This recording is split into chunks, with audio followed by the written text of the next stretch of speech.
네, 오늘 함께 살펴볼 말씀은 사사기 11장 29절부터 35절까지의 말씀입니다. 사사기 11장 29절부터 35절까지의 말씀을 제가 봉독하도록 하겠습니다. 이에 여호와의 영이 입다에게 임하시니 입다가 길르앗과 므낫세를 지나서 길르앗의 미스베에 이르고 길르앗의 미스베에서부터 암몬 자손에게로 나아갈 때에 그가 여호와께 서원하여 이르되 주께서 과연 암몬 자손을 내 손에 넘겨주시면 내가 암몬 자손에게서 평안히 돌아올 때에 누구든지 내 집 문에서 나와서 나를 영접하는 그는 여호와께 돌릴 것이니 내가 그를 번제물로 드리겠나이다 하니라. 이에 입다가 암몬 자손에게 이르러 그들과 싸우더니 여호와께서 그들을 그의 손에 넘겨주심에 아로엘에서부터 민닛에 이르기까지 20성읍을 치고 또 아벨 그라밈까지 매우 크게 무찌르니 이에 암몬 자손이 이스라엘 자손 앞에 항복하였더라. 입다가 미스바에 있는 자기 집에 이를 때 보라 그의 딸이 소고를 잡고 춤추며 나와서 영접하니 이는 그의 무남 동료라. 입다가 이를 보고 자기 옷을 찢으며 이르되 어찌할꼬 내 딸이여 너는 나를 참담하게 하는 자요 너는 나를 괴롭게 하는 자 중에 하나로다. 내가 여호와를 향하여 입을 열었으니 능히 돌이키지 못하리로다 하니. 아멘.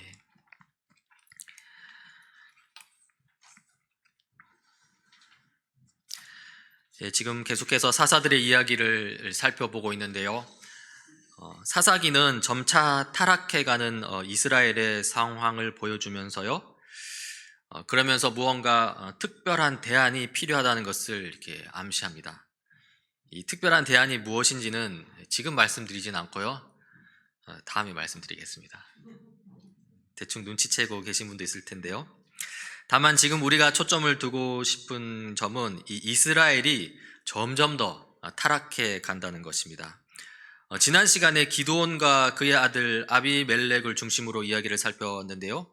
이제 그 이후에 시간이 흘러서 이스라엘 상황에 대해서 이 성경은 이렇게 기록합니다. 사사기 10장 6절인데요. 이스라엘 자손이 다시 주님께서 보시는 앞에서 악을 저질렀다. 그들은 바알 신들과 아스다롯과 시리아의 신들과 시돈의 신들과 모압의 신들과 암몬 사람의 신들과 블레셋 사람의 신들을 섬기고 주님을 저버려 더 이상 주님을 섬기지 않았다. 여러분 이 6절에 보면 우상 신들이 굉장히 많이 언급됩니다. 7개의 우상이 나오고요. 그리고 마지막으로 이제 주님을 저버리고 더 이상 주님을 섬기지 않는다고 나오죠. 무려 7개의 우상입니다. 이 한 구절만 봐도 이 사사 시대의 영적 상황이 이 시간이 갈수록 점점 더 나빠지고 있다는 것을 알 수 있습니다. 그런데 이렇게 우상 숭배를 하면 어떻게 됩니까? 우리가 사사기 패턴에서 볼 수 있듯이 이 하나님의 심판과 이 징벌이 따르죠. 7절, 8절입니다. 그러므로 주님께서 이스라엘 백성에게 진노하시어 그들을 블레셋 사람과 암몬 사람의 손에 내어주시니 그 해에 그들이 이스라엘 자손을 억압하고 학대하니 18해 동안이나 그렇게 억압을 당하였다. 이렇게 하나님의 심판과 징벌을 받게 됩니다. 그리고 그 심판과 징벌을 받게 되니 이제 이스라엘 사람들이 하나님을 찾는 거죠. 10절입니다. 그때야 비로소 이스라엘 자손이 주님께 부르짖었다. 우리가 우리 하나님을 저버리고 바알을 섬기어 주님께 죄를 지었습니다. 자, 이 이스라엘 부르짖음을 들으시고 하나님께서 어떻게 하실까요? 그 전에 사사들의 경우에는 거의 즉각적으로 응답하셨습니다. 곧바로 사사를 보내셔서 이스라엘을 구원하셨는데요. 그러나 시간이 지날수록, 그러니까 지난 시간 기드온의 경우에는요, 이제 사사를 바로 보내기보다는 이 선지자를 보내서 이제 하나님의 뜻을 먼저 알려주셨죠. 그러면 이제 이번에는 어떨까요? 그것이 이제 11절부터 14절인데요. 제가 한번 읽어보겠습니다. 주님께서 이스라엘 자손에게 말씀하셨다. 내가 너희를 그들의 손아귀에서 구원하여 주었다. 그런데도 너희는 나를 저버리고 다른 신들을 섬겼다. 그러므로 내가 다시는 너희를 구원하여 주지 않을 것이니 너희가 선택한 신들에게나 가서 부르짖어라. 너희가 괴로울 때 그들에게 가서 구원하여 달라고 해라. 네, 그 전과 달리 하나님께서는 이스라엘을 위해 사사를 바로 보내시지도 않고요. 또 선지자를 보내서 하나님의 자세한 뜻을 알리시지도 않습니다. 그냥 너희들이 그냥 하던 대로 우상 숭배나 계속해라, 이렇게 하시는 것이죠. 얼마나 이스라엘의 타락상이 심했으면 하나님께서 이렇게 말씀하셨을까요? 그러나 이스라엘은 지금 너무 힘들어서 괴로워서 다시 하나님께 간구합니다. 15절입니다. 그러자 이스라엘 자손이 주님께 말씀드렸다. 우리가 죄를 지었습니다. 주님의 뜻대로 다 하십시오. 그러나 오늘만은 우리를 구출하여 주십시오. 이 다시 간구하는 이스라엘을 보시고 하나님의 마음이 움직이는데요. 16절입니다. 그들이 자기들 가운데 있는 이방신들을 제거하고 주님을 섬기니 주님께서 이스라엘이 겪는 고통을 보고만 계실 수 없으셨다. 네. 이게 지금 이스라엘의 상황인데요. 한편 이 성경에 보면 이제 입다라는 큰 용사가 나옵니다. 그런데 이 입다와 관련해서 이 입다의 어머니는 창녀였습니다. 그래서 입다는 어렸을 때 집에서 쫓겨났습니다. 이복 형제들이 입다를 업신여기고 괴롭혔겠죠. 그래서 입다는 이복 형제들을 피하여서 도망했는데요. 이 돕이라는 곳에서 살았고요. 거기서 건달 패거리들과 어울렸다고 이렇게 성경에 기록되어 있습니다. 그러니까 입다는 그렇게 좀 약간 초라한, 어떻게 보면 좀 그런 삶을 살고 있었던 것이죠.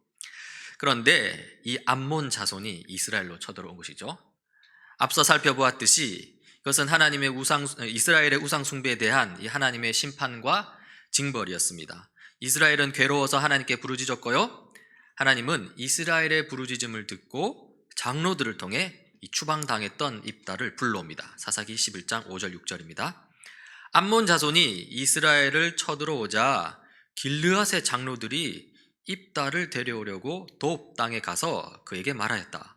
와서 우리의 지휘관이 되어주시오. 그래야 우리가 암몬 자손을 칠 수 있어.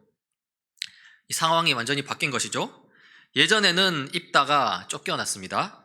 그러나 지금은 입다를 오히려 이스라엘의 지휘관으로 모시려고 하고 있습니다. 그래서 입다가 장로들에게 대답합니다. 당신들이 나를 미워하여 우리 아버지 집에서 나를 쫓아낼 때는 언제이고 이 어려움을 당하고 있다고 해서 나에게 올 때는 또 언제요? 그렇죠? 지금 입다가 지금 별로 썩 기분이 좋은 건 아닙니다. 그러자 장로들이 다음과 같이 입다를 회유합니다. 바로 그렇기 때문에 우리가 당신을 찾아온 것이요.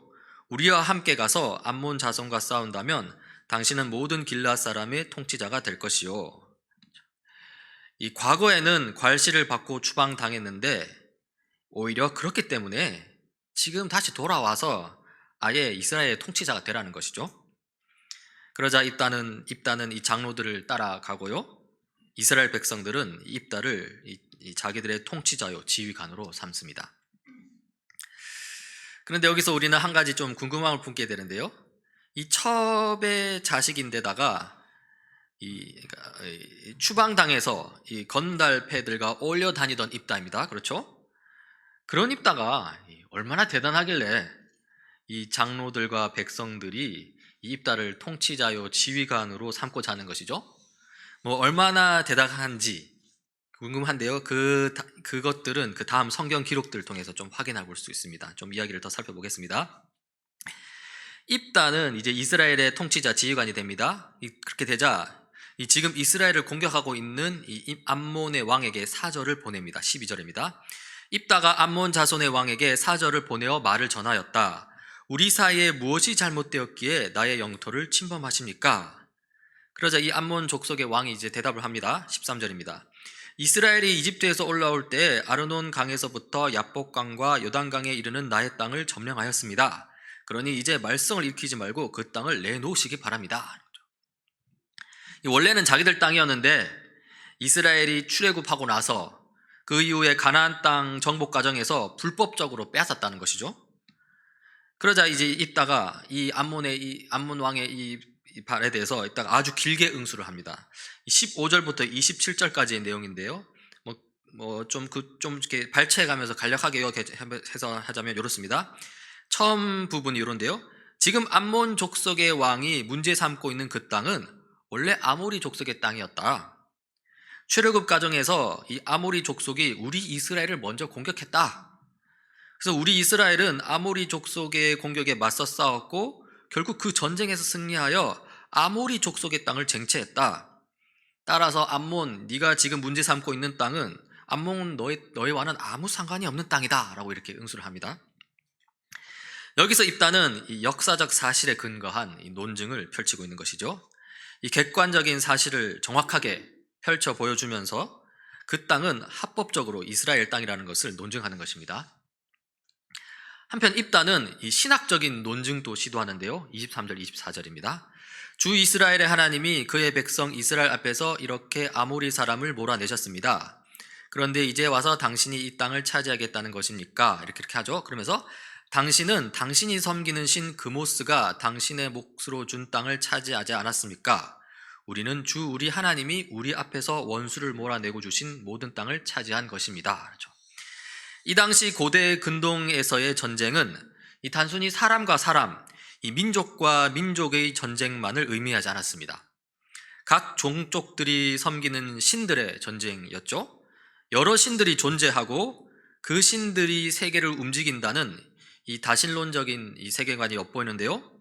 암몬 왕도 이 다신론적 세계관을 가지고 있었고요. 입다는 그러한 다신론적 세계관을 가지고 와서 암몬 왕의 방식대로 이 암몬 왕을 상대하고 있는 것이죠.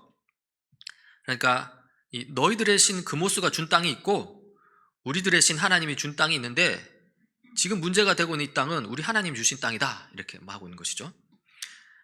이렇게 하고 있는 것이고, 그리고 그러면서 또 이제 마지막으로 하나의 논증을 제시하는데요. 이제 사례를 통한 논증입니다. 26절입니다.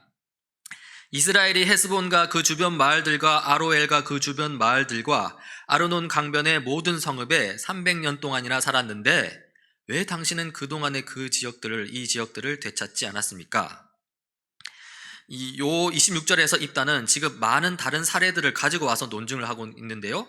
다시 말해서 지금 문제 삼고 있는 이 땅만이 아니라 다른 많은 땅도 똑같은 경우인데 왜 유독 이 땅만 가지고 이렇게 시비를 거느냐? 암몬 왕아, 너 지금 일관성도 없고 지금 잘못 생각하고 있다 이렇게 하는 것이죠. 여러분 어떻습니까? 길다면 길고 짧다면 이 짧은 이 성경 구절 속에서 우리는 입다가 상당히 치밀한 논증을 해나가는 모습을 볼 수 있습니다. 역사적 사실에 근거한 논증, 이제 신학적인 그런 어떤 신학적인 세계관에 따른 논증, 그리고 사례를 통한 논증이죠. 입다가 지적으로 상당한 수준에 있음을 우리가 알 수 있습니다. 그리고 뛰어난 외교적 능력도 보여주고 있는 것이죠.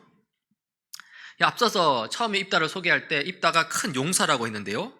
실로 성경은 입다에 대해서 이렇게 소개합니다. 사사기 11장 1절인데요. 길르앗 사람 입다는 굉장한 용사였다. 굉장한 용사라는 것은요, 힘도 세고 그리고 또 용맹스럽다는 것이죠.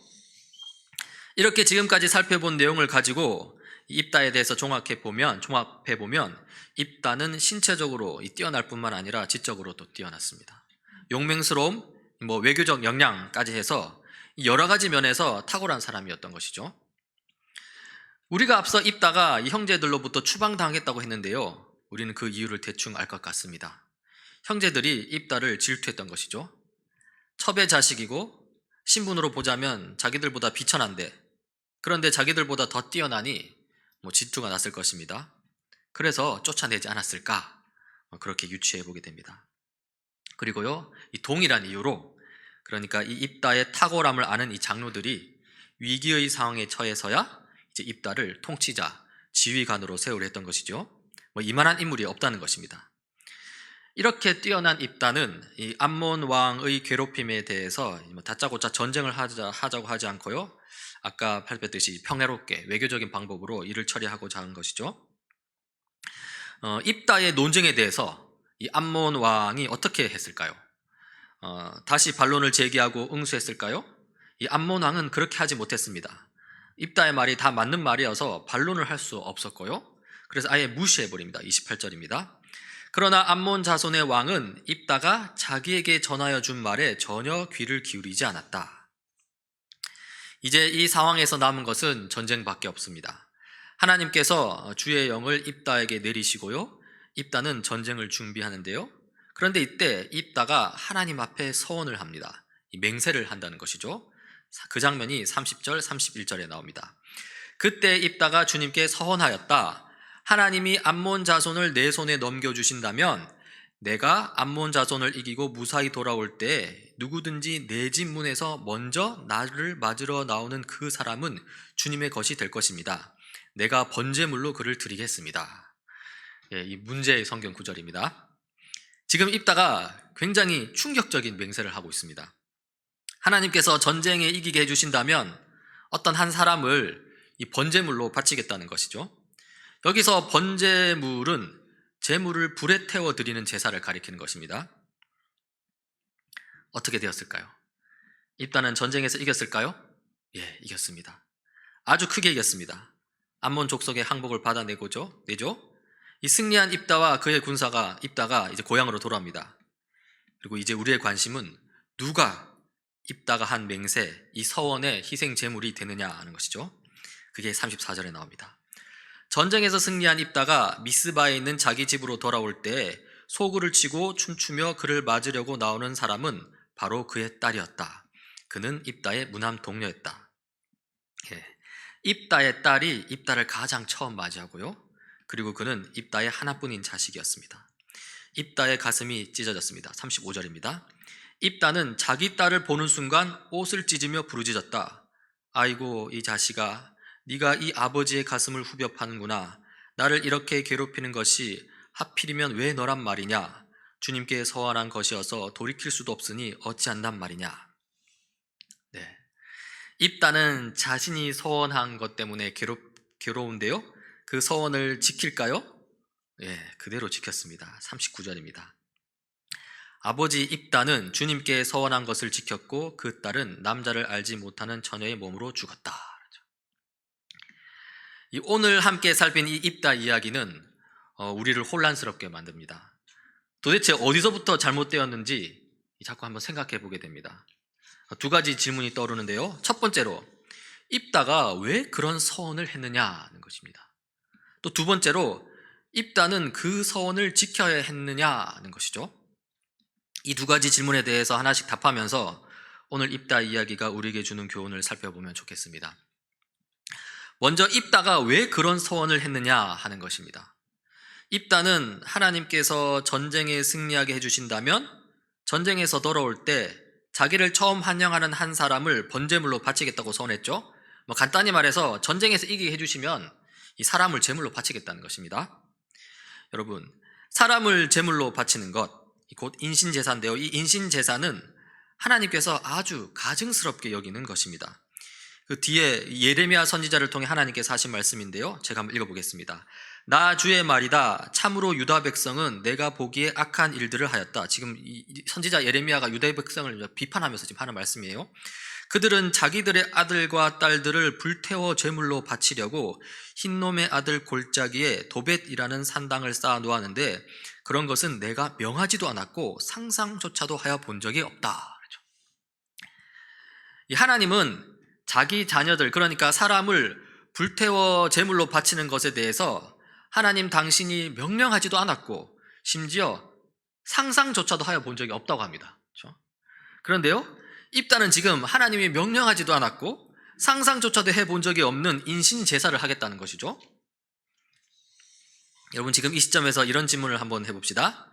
만약 입다가 그런 서원을 하지 않았다면 하나님께서 암몬 족속과의 전쟁에서 승리를 주시지 않았을까요? 전쟁에서 패배하도록 그냥 막 내버려 두셨을까요? 결코 그렇지 않습니다.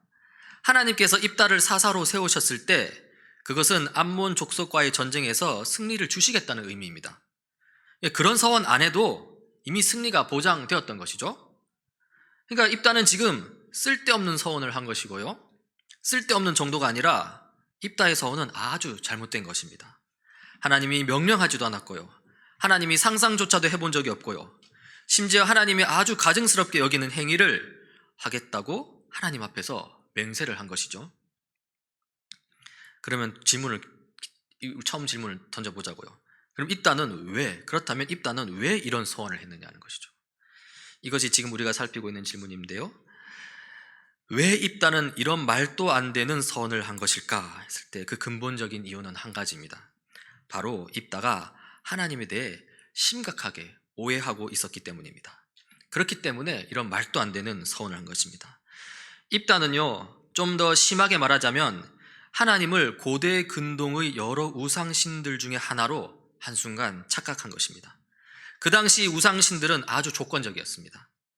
인간에게 요구하는 것이 많았습니다. 너희들이 원하는 것이 있느냐? 그러면 이것을 바쳐라. 이러면 저것을 바쳐라 하고 요구를 많이 한 것이죠. 그리고 인간이 바칠 수 있는 것 중에 가장 귀한 것이 바로 인간 자신이겠죠. 그리고 자기 자식도 되겠죠. 결국 탐욕에 빠진 인간은 자기 탐욕을 채우기 위해서 같은 인간 또는 자기 자녀까지도 우상신에게 바치는 지경에 이르게 된 것이죠. 그런데 입다도 이와 유사한 이 사상에 빠져 있는 것이라는 상황이라는 것입니다. 첩의 자식으로 태어났습니다. 신체적으로 지적으로 뛰어났지만 이 형제들의 질투로 인해서 쫓겨났고 건달들과 함께 하류 인생을 살던 입다입니다. 그런데 지금 이스라엘의 통치자로 서게 된 것이죠. 그리고 이스라엘의 통치자로서 첫 번째 임무가 주어진 것입니다. 입다 본인에게 아주 중요하게 느껴지는 임무였겠죠. 그러면서 입다는 그 당시 고대 근동 우상 숭배자들이 한 것처럼 사람을 바치겠습니다. 그러니 이 중요한 전쟁에서 승리하게 해주십시오 하는 이 말도 안 되는 요청을 맹세의 형식으로 하나님께 하고 있는 것입니다. 입다는 하나님을 아주 크게 오해하고 있습니다. 입다는 하나님을 제대로 알지 못했습니다. 그리고 자기의 욕심이 앞섰고요, 자기 욕심에 따라 우상 숭배자들이 하듯이 인간을 제물로 바치겠다는 아주 끔찍한 맹세를 한 것이죠. 그리고 이것이 바로 입다가 서원을 한 이유고요, 그 서원이 아주 잘못된 이유입니다. 전쟁이 시작되었습니다. 그리고 입다는 암몬과의 전쟁에서 이겼습니다. 그리고 고향으로 돌아옵니다. 그런데 자기를 가장 처음 맞이한 이는 입다가 자기랑 별로 상관없다고 여긴 그런 사람이 아니라 자기가 아주 사랑하는 무남동녀 자기 딸이었습니다. 자, 이제 두 번째 질문을 던져봅시다. 입다는 서원을 지켜야 했을까요? 자기 딸을 번제물로 바쳤어야 할까요? 하나님과 약속을 했으니 자기 딸을 번제물로 바쳐야 한다는 주장이 있습니다. 그러나 저는 그런 주장조차 하나님을 크게 오해하고 있다고 봅니다. 저는 하나님께서 입다를 맞이하는 가장 처음 인물로 입다의 딸을 내보낸 이유가 있다고 생각합니다. 입다가 괴로운 마음으로 자기 딸에게 이렇게 외치지요. 하필이면 왜 너란 말이냐? 이 외침에 대한 대답을 하나님께서 하고 계시다는 것입니다. 그 대답이란 다름 아닌 입다로 하여금 자기가 얼마나 잘못된 서원을 한 것인지 깨닫게 하기 위해서라는 것이죠. 만약 입다의 딸이 아니라요, 이 자기 집안의 하인이나 노예가 입다를 처음 맞이했더라면 입다는 별 거리낌 없이 인신제사를 시행했을 것입니다. 그러나 하나님께서는요, 하인이든 노예든 인간을 제물로 바치는 것에 대해서 가증스럽게 여겼고요, 그래서 그 하나님의 뜻을 깨닫게 하려고 입다로 하여금 자기 딸을 처음 보게 한 것이 아닐까 생각하는 것이죠. 입다야, 너의 딸을 제물로 바치려니 마음이 찢어지겠지? 내 마음이 그렇다. 네가 하찮게 여긴 하인이나 노예도 나에게는 소중하다. 그리고 나는 그런 제물은 하나도 원하지 않는다. 오히려 가증스럽게 여긴다. 그러니 너도 내 뜻을 깨닫고 너의 그 잘못된 맹세를 접어라. 그 서원 지킬 필요 없다. 이것이 바로 하나님의 뜻이라는 것입니다. 이것이 바로 입다의 딸을 처음 보이신 이유가 아니겠냐는 것입니다. 하지만요, 입다는 하나님의 뜻을 깨닫지 못합니다. 그리고 입다는 자기 딸을 불태워 바치는 번제물로 드립니다. 입다는 자기 딸을 하나님께 번제물로 바쳤다고 생각할지 모르겠지만요, 그러나 이것은 하나님께 바친 제물이 아닙니다. 절대 그렇게 되지 않습니다. 오히려 입다가 만든 우상, 입다의 생각을 가득 채운 우상에게 바친 제물입니다. 그야말로 아무 의미도 없고 그래서 더 끔찍한 일이 벌어진 것이죠. 왜 입다는 깨닫지 못했을까요? 왜 입다는 자기 딸을 번제물로 드렸을까요? 이유는 한 가지입니다. 하나님을 크게 오해했기 때문입니다. 하나님이 어떤 분이신지 몰랐기 때문입니다. 우리도 마찬가지입니다. 우리도 입다와 같은 잘못을 저지릅니다. 입다가 가진 이 문제를 크게 두 가지로 요약할 수 있는데요. 이 첫 번째 문제는요, 이 입다의 세계관이 그 당시 사상과 문화, 세계관에 지나치게 오염되었다는 것입니다. 하나님의 세계관, 성경적 세계관에 따라서 생각하고 판단하고 행동하기보다는요, 이 우상 숭배적 세계관, 세속적 세계관에 따라서 생각하고 판단하고 행동한 것이었죠. 그 결과 이 말도 안 되는 선언을 한 것이었고요, 실제로 또 선언한 대로 행하는 끔찍한 결과를 낳게 된 것입니다. 우리도 마찬가지입니다. 우리도 얼마나 이 세속적 가치관에 따라 사는지 모릅니다. 입다만 우상에게 자기 딸을 바친 게 아닙니다. 우리도 우상에게 자기 자녀를 바칩니다. 돈이라는 우상에게 우리 아들을 바치고요, 명예라는 우상에게 우리 딸을 바치고요, 권력이라는 우상에게 우리 손자를 바칩니다. 성공이라는 우상에게 우리 손녀들을 바칩니다. 좀 더 구체적으로 말하면 학교 성적이 중요하고요, 명문 대학 진학이 중요하고요, 안정적이고 돈을 많이 주는 직장 취업이 중요합니다. 물론 이게 하찮고 전혀 중요하지 않다는 것은 아닙니다. 하지만 어쩔 때 보면 하나님보다 이게 더 중요한 것 같습니다. 하나님을 향한 신앙보다 성적이나 대학이나 직장을 향한 이 우상 숭배적 신앙이 더 우선시 된다는 것이죠. 한번 입다를 보십시오. 입다는 어떻게 보면 이 세상적으로 성공한 사람을 대변합니다. 신체적으로 뛰어났고요, 지적으로도 탁월했던 것 같습니다. 다양한 논증을 통해서 암몬 왕과 이 외교적 해결 방안을 모색하고요, 그리고 전쟁에서도 승리를 이루어냅니다. 하지만 그 결말은 우상숭배였습니다. 세상에서의 성공이 이 세상을 다스리는 하나님보다 더 중요했던 것이죠. 제가 앞서 이렇게 여러 가지 몇 가지 우리를 자녀들을 막 이렇게 비판을 했는데요, 그 비판은 사실 제 자신을 향한 것이기도 합니다. 저에게는 자녀가 3명이 있고요, 누구보다 입다와 비슷한 유혹을 강하게 느낍니다. 신앙도 좋고 또 이 아이들이 커가면서 공부도 잘하고 세상적으로 성공하는 삶도 살고 이런 생각이 든다는 것이죠. 그런데 그렇게 아이들의 미래에 대해서 생각하다 보면요, 저도 모르게 하나님보다 이 성공이 더 중요하게 다가오는 순간이 있습니다. 이 목사라고 하지만 저 또한 이 세속적인 세계관과 싸워야 하는 입장인 것이죠. 그리고 입다가 가진 두 번째 문제입니다. 그것은 입다가 하나님을 잘 몰랐다는 것이죠. 이게 근본적인 것인데요, 특히 하나님의 은혜에 대한 이해가 부족했습니다. 입다는 전쟁 승리를 위해서 조건을 내세웠습니다. 전쟁을 승리할 경우 자기를 처음 맞이하는 사람을 제물로 바치겠다는 것이었죠. 여기에는 하나님이 인신 제사를 가증스럽게 여긴다는 것을 모르는 것도 있었지만, 한 가지 더, 하나님께서 입다에게 승리를 주실 것이라는 사실을 모르는 것도 있었습니다. 하나님께서 입다를 사사로 세우실 때 전쟁 승리는 이미 보장된 것이었습니다. 그것은 이스라엘에게 베푸시는 하나님의 은혜였습니다. 그러나 사사 입다는 그것을 믿지 못했습니다. 하나님의 이 무조건적인 은혜를 믿지 못하는 것, 이것은 우리의 문제이기도 합니다. 우리도 마찬가지입니다.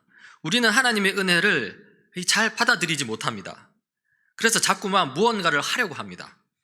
무언가를 하려고 하는 것, 선한 일을 하려고 하는 것, 그런 것들 그 자체로만 보자면 그건 문제될 것 없습니다. 하지만 자기 자신의 구원을 위해서 내가 무언가를 해야겠다 이렇게 하면은 이것은 문제가 됩니다. 자기 자신의 구원을 위해서 뭔가가 필요하다 이렇게 되면 우리는 둘 중 하나에 빠지고 맙니다. 자기의와 교만에 빠지거나 아니면 죄책감과 두려움에 빠지거나, 둘 중 하나인 것이죠. 신앙적으로 좀 잘 산다 싶으면 이 교만이 올라오는 것이죠. 그 교만의 본질은 자기 힘으로 구원을 획득할 수 있다는 것입니다. 오히려 아주 위험한 것이죠. 그리고 한편 또 신앙적으로 좀 잘 못 산다 싶으면 이 두려움이 올라옵니다. 이 구원 못 받으면 어떻게 하나? 이런 생각이 절절 올라온다는 것이죠. 여러분, 좀 우리 기억하십시다. 우리 주 예수 그리스도께서는요, 우리가 아주 멋지고 신실한 삶을 살 때 우리를 위해 십자가에서 죽으시지 않았습니다. 오히려 우리가 초라하고 경건하지 못할 때 우리를 위해 십자가에서 죽으셨습니다. 로마서 5장 6절입니다. 우리가 아직 약할 때 그리스도께서는 제때 경건하지 않은 사람을 위하여 죽으셨습니다. 그리고 우리 주 예수 그리스도께서는요, 우리가 선을 행하고 의를 행할 때 우리를 위해 십자가에서 죽으시지 않았습니다. 오히려 우리가 죄와 타락에 빠졌을 때 우리를 위해 십자가에 죽으셨습니다. 로마서 5장 8절입니다. 그러나 우리가 아직 죄인이었을 때 그리스도께서 우리를 위하여 죽으셨습니다. 이리하여 하나님께서는 우리들에 대한 자기의 사랑을 실증하셨습니다.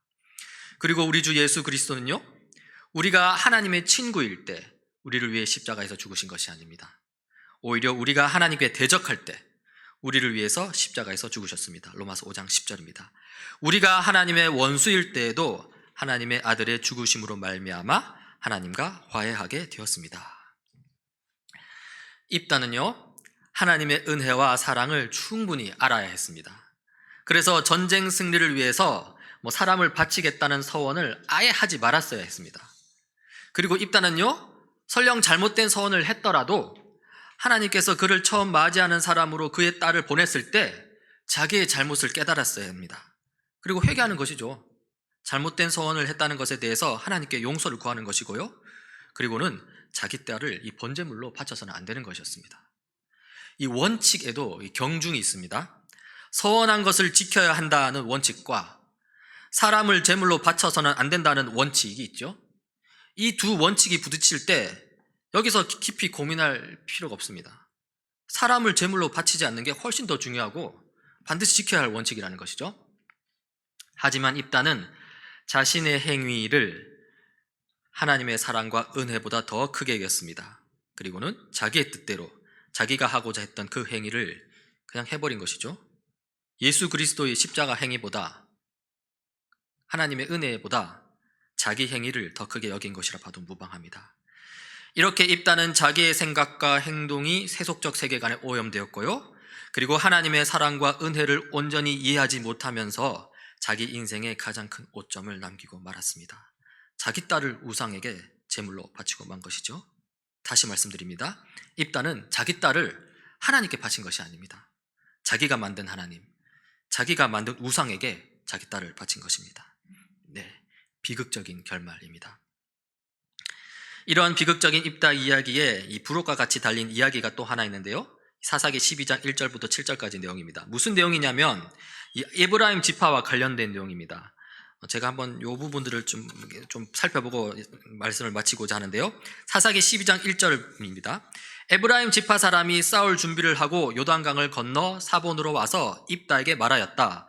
너는 왜 암몬 자손을 치러 건너갈 때 우리를 불러 같이 가지 않았느냐? 우리가 너와 너의 집을 같이 불태워 버리겠다. 여러분, 지금 이게 무슨 상황인지 아시겠습니까? 에브라임 지파가 예전에 기드온에게 했듯이 지금 입다에게도 똑같이 시비를 걸고 있는 것입니다. 우리 지난 설교 때를 기억하시면 되겠습니다. 다시 말해서 왜 암몬과의 전쟁에서 자기들을 제외시켰냐는 것이죠. 사실 자기들이 전쟁을 회피해 놓고는요, 이 전쟁이 승리로 마치고 나니 그 영광이 탐나서 저러는 것입니다. 아주 뻔뻔한 것이죠. 그러면서 에브라임 지파 사람들이 지금 입다에게서는 해서는 안 될 말을 하고 있는데요, 바로 이 말이죠. 우리가 너와 너의 집을 같이 불태워버리겠다. 여러분, 지금 입다는 자기 딸을 불태워 제물로 드린 상황입니다. 그런데 또 불태워버리겠다고 저러는 것이죠.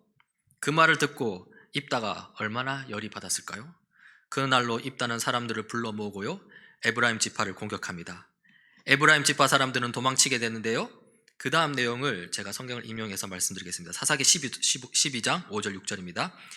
길르앗 사람들은 이 입다와 같은 사람들입니다. 길르앗 사람들은 도망치는 에브라임 사람을 앞질러서 요단강 나루를 차지하였다.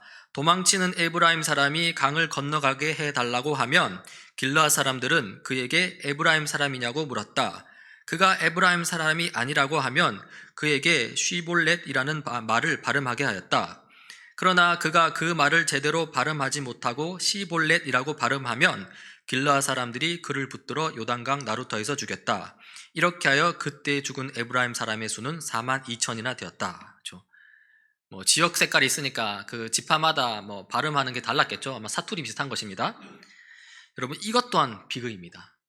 같은 동족을 나루터에서 하나씩 죽여서 그 죽인 숫자가 42,000명에 이르게 되는 엄청난 비극입니다. 여러분, 이것이 바로 사사기 이야기의 상황입니다. 이제 말씀을 마치고자 합니다. 사사기를 통해 우리가 보게 되는 것이 있습니다.